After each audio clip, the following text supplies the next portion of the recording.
Okay, all right. Hello, everybody. Another week, another guest, another podcast with ENZYME at Work. So this week, I'm super happy to welcome Elsa. We are going to talk about academia, business, and science. And I can tell you that it's great because Elsa has great experience on all of these topics. So I'm very much looking forward for the people that are going to listen now and later. ENZYME at Work, what do we do? We do a lot of things, but here right now we focus on the podcast, which is all about finding experts like Elsa to talk about collaborations, science, lab to market, circular economy, um, and we try to do this every week. It's a short format, 20 minutes, so that we go to the point. And without further notice, I'm going to ask Elsa to introduce herself, and then we go straight into the question. Welcome, Elsa. Thank you for being here. Hi, Sébastien. Thank you for having me today. So I'm Elsa van Garderen. I'm a French nuclear physicist. So I did my PhD in nuclear physics, and then I stayed in the field of particle accelerators for 15 years. I did a postdoc in Switzerland. I was staff in Australia, and one day I realized I had seen too many kangaroos, so I decided to come back to Europe. And then I couldn't find a position in academia anymore. So I moved to the industry. And I was actually hired on an interesting position when I had to deliver a proton therapy machine. So you need to imagine a 15-meter of diameter treatment machine for cancer, for tumors. And that was very expensive and very hard to deliver. And on top of that, it was to be delivered in a research institute. So this big multinational had problems discussing and having the same language as the scientists who were supposed to drive the machine later. So was hired to make the two worlds speak together. So this was very exciting. And until the machine was delivered, when it was delivered, I moved to the offices of this multinational, and this was very technical job, much less interesting to me. So I eventually left, and I joined a startup in the same field. It was extremely challenging. I discovered everything when I had to discover on a very deep tech startup. And at some point, I realized I was not aligned with the founder anymore, so I left.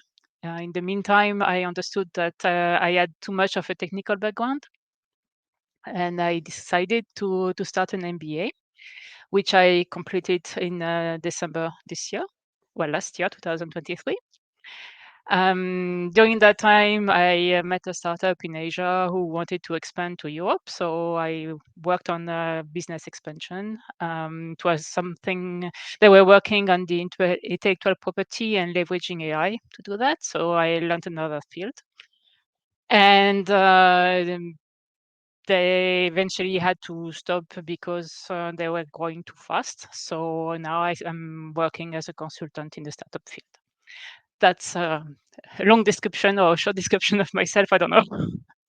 No, thank you very much, Elsa. No, what I love and what I'm super happy to have you here is that you have this, deep academic background. You are into nuclear physics, so you are a scientist, and then you went into the business world, working with corporates, big project, and then you went into fundraising for deep tech startup, and then you went into MBA. So I know that talking with your peers, there's know that a lot of people, a lot of peers like you that I would like to go into the business world and go through what you've been through, and I think it's quite important to discuss today. So tell us a bit more. Let's say what's cooking in your space. What's cooking? What you do? What you observed, and why does it make sense in today's world, if I may say?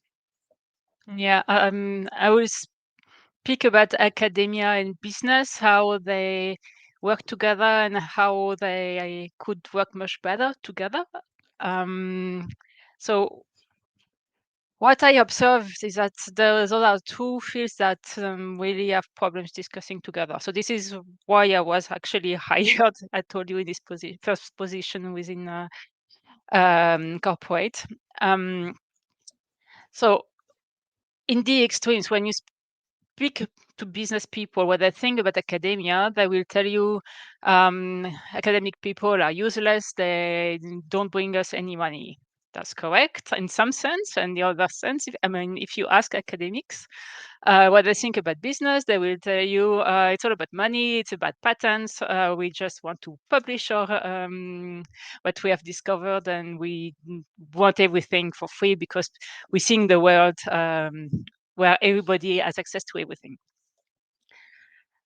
And I think there's some link missing in these two way of thinking. So the way science really works, it's funded, it's by public money, and this is because the return on investment is extremely long. We are speaking decades, and I was speaking about proton therapy. It was discovered in 1950s, and it went to market a bit before the year 2000. So you see, it's fundamental research, and yes, it was applied, but much later. So that's why science is funded by governments. But of course, governments get money from taxes, and the taxes come from businesses who actually make money. From different sources, but also from studies that have been made by research. And so academia and business, there are two sides of the same coin, and they should work hand in hand because they are going to achieve the same goal. But there's a real big problem in discussing. The two fields don't speak together, and that's really a pity. And that's why actually when I was down under after 15 years in science, I was really wondering what the hell I was doing there, because my job was to maintain and improve these particle accelerators, but I could only see that the ultimate goal was to publish articles, and I had the impression I was putting on a lot of hours to improve a big toy for nerds. I said that. I really like the people I was working with, but I missed completely the big picture. And yes, I was never told, but yes, it took me many years to finally understand what it's all about. And that's unfortunate. And I was actually discussing with people from another particle accelerators like 2 weeks ago, and they were telling me that this is still happening, and I think it's very unfortunate. So there's a lot. Yeah. And so why does it matter today? Why does it matter in today's world that these two worlds better communicate together? Because you need research to be able to as a business, you need to leverage research to do your own R&D and to develop your business. So you never know what's going to. For the science is going to discover plenty of things that are going to be useless, but some of them will be used later in the industry. But as of today, we don't know that.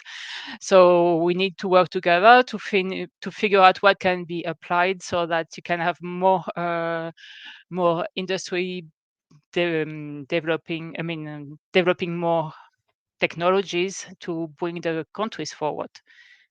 Actually, that's the way I see it. Yeah, no, it's good. It makes me think about discussion I've had very recently with a very big German organization that is quite into deep tech, and we had the same discussion. For me, this is, let's say, also having this startup perspective in mind is, and thinking about somebody that said, academics are creative. They are very creative people. So if the business guy do not understand that the solution to a lot of their problem are going to come from their R&D guys or from the people, the academics, they don't get nothing. So talking about startup in business, this thing for me is a competitive advantage. If you can manage to do this right, to bridge this collaboration in between your teams, and to have one team, you can become somehow ahead of the game, ahead of the crowd. So it's also a very important business aspect to address. Absolutely. Do you have tips and tricks? Do you have ways to do it right based on your experience? Well, I would go back to startups. So if you are a startup and you want to, I mean, if you are a deep tech startup, and you want, of course, to develop your technology, you have two ways for that. So either you're coming out of a university and you have the university behind you who is going to support you. You used to be an employee for 100% of the time. This can go down to 50%, and the other 50% you spend on your business, but you're backed by the university. So this is first option. Second option, you can decide to develop your own technology in your backyard. But it needs a lot of money. So the money you don't have, and to raise money, you need to be backed by a university. And also, you don't have the resources, for the human resources to develop the technology. So you make a partnership with a lab who is going to develop the technology in partnership with you, and they are going to be paid like consultants. And so that's how the startups and universities or labs can work together. I've seen that, and I've seen something very interesting as well. It's very difficult to, I mean, for me, when I was in proton therapy, to raise fundings was a really challenge. But we found somebody with an interesting business model. They will pay for the whole R&D, so which was really good for us. But they will own the patent. And when you are in startups field, you actually need to own your own patent to be able to raise money later. So I don't know how this really works because what you gain today, you will lose later. If you are a startup, the only asset you have is your patent. So the investors want to have the patents within the startup. So, interesting. Do you see? I mean, right now everybody's talking about that we need to accelerate innovation to mitigate global warming. So, how do you see this developing in the next 2, 3, 4 years? Do you see big breakthrough, big new ways to accelerate innovation and put these words together? What are your thoughts about this? I wish, I wish, but I don't see that because there is less cash from investments. Venture capitalist funds are going down. So I mean, it's maybe it's better. Maybe they are going to invest. Target better quality startups. I don't know. What I saw is so we had a product that would save life, and it was very difficult for us to raise funding, while millions were going to other startups, and we didn't really understand why. So I think it's unfortunate, or maybe I still have a lot to learn on this field. But what I see, so I'm French, and what I see is the government is saying that indeed they want to spend more and support more the startups. Yeah, but so that, I mean, I don't know how it is in other countries, but it's true that at least in France, there's a lot of money going from early stage startups to help them start. But then you need money from VCs. Okay. Based on all of this experience, when we think right now, everybody's talking about deep tech startup research. Maybe would you have some other recommendation or tips for anyone, let's say maybe in the academic world, that would like to go ahead, or that they just spin off and they are starting to raise money? Would you have any kind of recommendation for them, practical recommendation for them to follow? First, the only thing you should know is that you know nothing. So I discovered everything from from scratch, and I learned a lot. So be ready to put a lot of hours, and be told many times that it will be very, very hard. So Seek support. Seek support. That means go to incubators. But then I find there are still some limitations within incubators. So find a good advisory board who is going to be there behind you when you really need support. I have something to say about money. If you are early in your life, then you don't have money, so you will have to raise money. If you are a bit later in your life, then maybe you have savings. And what I've seen is when you start to put all your time and all your personal money into your venture, if it all goes well, then it's perfect. Then you're keeping ownership of your startup. But if it doesn't go well, then you start to feel really insecure because you know that if your startup fails, then you have lost all your savings. So don't put all your eggs in the same basket. I think it's good to have a partnership where money comes from one pocket and time and expertise comes from another. That's what I've seen. Thank you very much, Elsa, on this.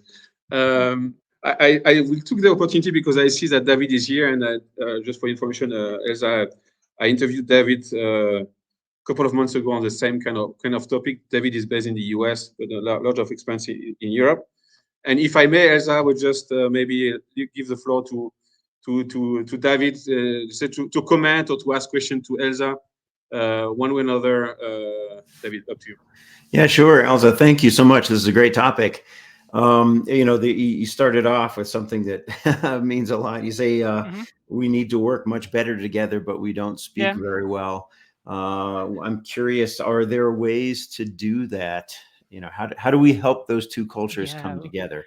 The example you described of they kind of say the other one isn't doing anything worthwhile, right? That is so true. It should be taught at university, I think. I think there is no culture on economics. I mean, there is no courses on economics, so we don't know how the world works. I mean, how I'm again going back to money, but I don't think money is bad. I think without money, you do nothing, basically. And we are never told during the world curriculum how it all works. So that's why you end up thinking that you deserve everything that's coming to you because you are a researcher. Well, actually, not exactly. Yeah. So I will start back in the university. Yeah, I think that's important. It seems to me so I'm a physicist as well, not particle physics, but very fundamental science. And there really, honestly, is not a lot of respect for business. And so there's no way you would get courses and education in it if there isn't a fundamental respect for it in the first place. Yeah. So one of the things I do a lot, I teach researchers, young researchers in particular, to go build collaborations with industry just to bring an industry exposure into the department. And part of that is training their students too, most of whom will go out into industry. And at least that is a way that an individual can act on their own without trying to change curriculum, bring a respect for industry into academia, because I think that's so important. Right? It's part of as you said. So it's really great. Yeah. And I think it's okay to, I mean, from research to go to the industry, it's kind of feasible. But from the industry to go to research, it's almost impossible. It is very hard because you don't build a research program. Yeah, that's true. No, that's it. Yeah. We are slowly going to the end of thank you very much, David, for taking the time to come over and the question to Elsa. One thing I've seen, I was in Nairobi in November and was visiting the whole green chemistry ecosystem, including academics and people doing research or R&D chemists over there. And what I've heard is that these guys are much more looking at applied research. So whatever they do is to try to tackle a problem they see in their eyes every day. Yeah. So I see this view of research as a way to solve problems. Whereas maybe in Europe, we have this kind of luxury to spend years on something of interest, but that will not move the needle tomorrow.